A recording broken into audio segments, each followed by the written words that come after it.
Welcome to the first episode of Kickin' It with Casey.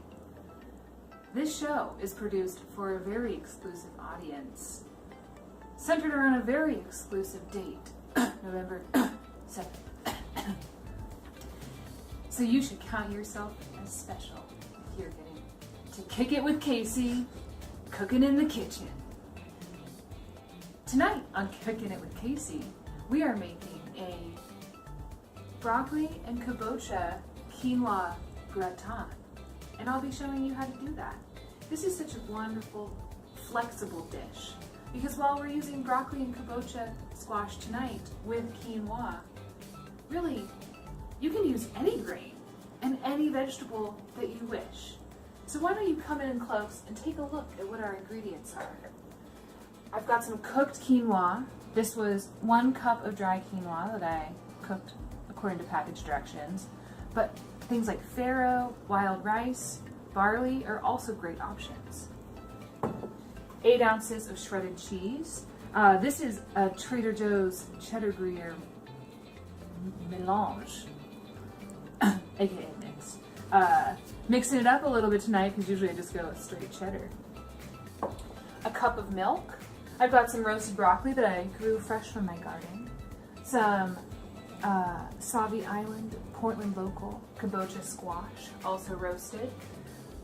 Salt, pepper, red pepper flakes, the 3 most important spices, and some breadcrumbs, which I can show you how I prepared the breadcrumbs just now. So, for the breadcrumbs, I've got some butter melting in this pan here. And the other ingredients, I've got a clove of garlic, minced garlic, salt, and then I have 1 slice of bread that I have just like cut up until it's as small as I can get it. The recipe says that you should put it in like the food processor until it's really small and like little crumbs, but this is really lazy. Sometimes I will toast the bread until it's crispy and then like use my hands to kind of like, I don't know, crumble it up, but that's also kind of, yeah. So today, I just chopped it. So we've got our butter, it's kind of, see it's bubbling a little bit, that means it's good. So the first step is just to cook the garlic until it is fragrant in the butter. This will probably take, I don't know, about a minute or so. The thing is, we're on about a medium heat. This might even be a little bit too hot because garlic, you don't want the garlic to burn. That would be a bummer. So while that's getting fragrant, sip your wine.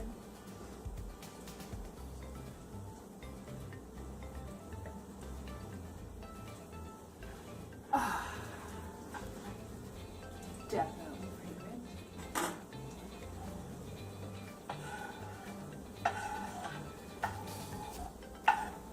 Add your breadcrumbs,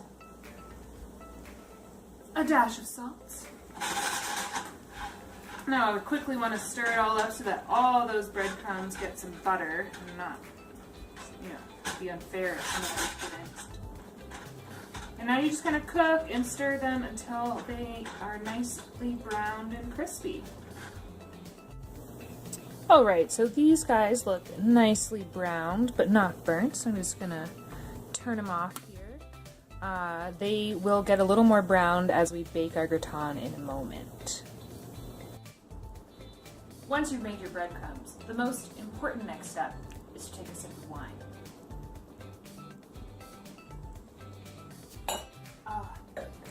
Willamette Valley Pinot. Next, we're going to add our spices to our quinoa. The recipe does give measurements, but who cares? 10 twists of black pepper? Huh. My exclusive audience prefers 20. I also haven't been counting.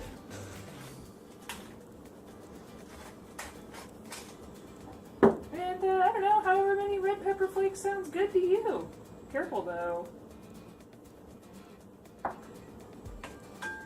Alright. right, stir that all up. And then we're gonna stir in most of the cheese, 3/4 of the cheese. Because the rest we're gonna put on the top later when we put it in the oven.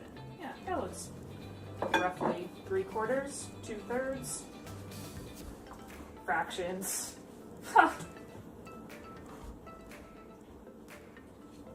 Alright, in goes our milk.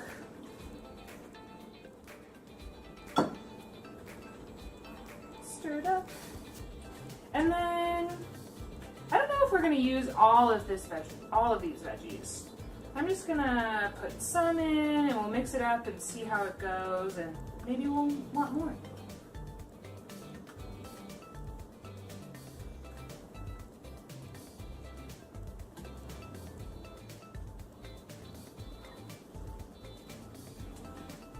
You know, I think I do want more. I'm gonna go veggie heavy here.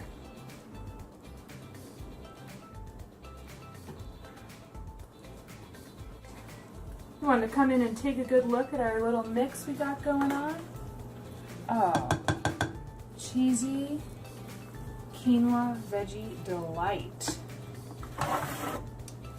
We're gonna bake it in, the recipe calls for like a 9 by 9. I don't really have a 9 by 9. So this is like, I don't know, 6 by 9, but it's deeper or something. So I think it'll work. Whoa. It's heavy. And then we're gonna take the rest of our cheese here, spread it out all over the top.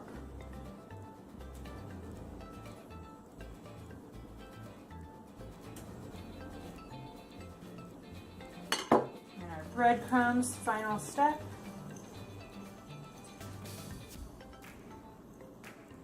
Oh, doesn't that look amazing? I'm going to top it all off. A few more twists of black pepper, just as our exclusive audience prefers. And we're going to pop it in the oven. The oven is at 350 degrees. And that's going to go in for about 25 minutes. Plenty of time to enjoy that Willamette Valley Pinot. Cheers. All right, it's in 25 minutes. Let's check our gratin. Come on in. Oh, I can hear it kind of bubbling. It looks so beautiful, not burnt at all. Oh, so nice. So now we're just gonna let it sit for about 10 minutes before we cut into it. It's been 10 minutes, which means it's time to eat. Let's cut into our gratin and see how it goes. It's so great that you don't even need a knife. You can just use the spatula. And it should come out in a pretty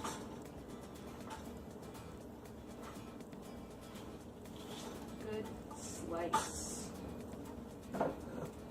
Oh, yeah, look at that.